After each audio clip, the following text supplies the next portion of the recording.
केसरी मराठा संस्थेच्या वतीने देण्यात येणारा लोकमान्य टिळक पुरस्कार जाहीर करण्यात आला आहे। केसरी मराठा संस्थेतर्फे देण्यात येणाऱ्या लोकमान्य टिळक राष्ट्रीय पत्रकारिता पुरस्कार आउटलुक समूहाचे संपादकीय अध्यक्ष विनोद मेहता यांना जाहीर झाला आहे। 1 लाख रुपये रोख सन्मान चिन्ह असे या पुरस्काराचे स्वरूप आहे। केसरीच्या वर्धापन दिनी शुक्रवारी दिनांक 4 रोजी हा पुरस्कार प्रदान करण्यात येणार आहे। केसरीचे विश्वस्त सरव्यवस्थापक रोहित टिळक व सल्लागार संपादक SK कुलकर्णी यांनी ही माहिती दिली। कुलकर्णी म्हणाले, आधुनिक पत्रकारितेच्या क्षेत्रात मापदंड निर्माण करणाऱ्या पत्रकारांच्या कार्याचा गौरव करण्यासाठी केसरी मराठा ट्रस्टतर्फे लोकमान्य टिळक राष्ट्रीय पत्रकारिता पुरस्कार देण्यात येतो। या वर्षीचे पुरस्कार विजेते विनोद मेहता हे देशातील वरिष्ठ संपादकांपैकी एक आहेत। 38 वर्षाच्या कारकिर्दीत त्यांनी पत्रकारितेसाठी मोठे योगदान दिले आहे। त्यानिमित्त त्यांना या पुरस्काराने गौरविण्यात येणार आहे।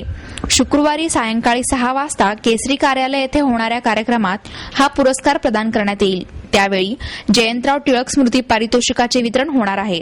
नेस्पा, महाराष्ट्र ग्रंथोत्तेजक सभा, परशुराम परांजपे, निर्मलाताई पुरंदरे आणि शरयू सोनावळे या संस्था आणि व्यक्तींना यावेळी गौरविण्यात येईल।